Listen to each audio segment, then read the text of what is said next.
So today in chemistry we are going to see unit 3 periodic classification of elements. So in that we are going to see the introduction, classification of elements, Mendeleev's classification, Moissy's work and modern periodic clock. So first, before in this nature there were more than 100 naturally occurring elements in this nature. So but at that time we could not predict the periodic table. After many contributions, different scientists made their periodic table in a different theory and proposed different theories based on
they come under Mendeleev's classification.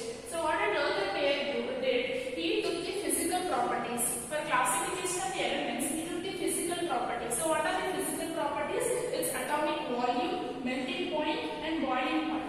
He took all these three things and he correlated with against the atomic weight. So while doing that, he got a linear pattern, a periodic pattern in the elements. So this was his theory.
it is starting with s orbital.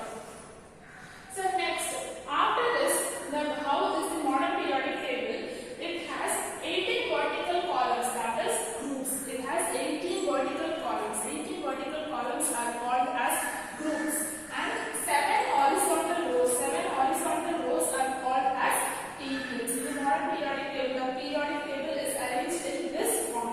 18 vertical columns are called as groups, and 7 horizontal rows are called as periods. So each period starts with the element general electronic configuration.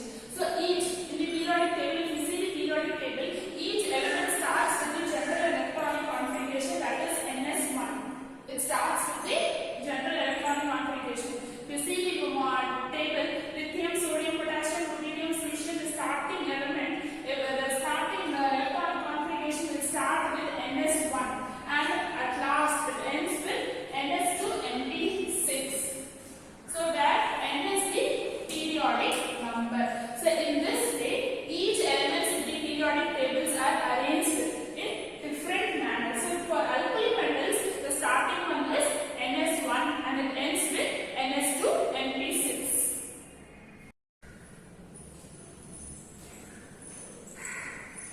So next we are going to see nomenclature of elements with atomic number greater than 100. In our periodic table, there are not only 100 elements, there are more than 100 elements in the periodic table. So all the name of the elements, we do not know name of the elements more than 100 elements, what are their names. So the IUPAC, what does the IUPAC do? They give the guidelines, give the rules to how to keep the temporary name for these elements. After it is confirmed the real name, that IUPAC gives the real name of these elements.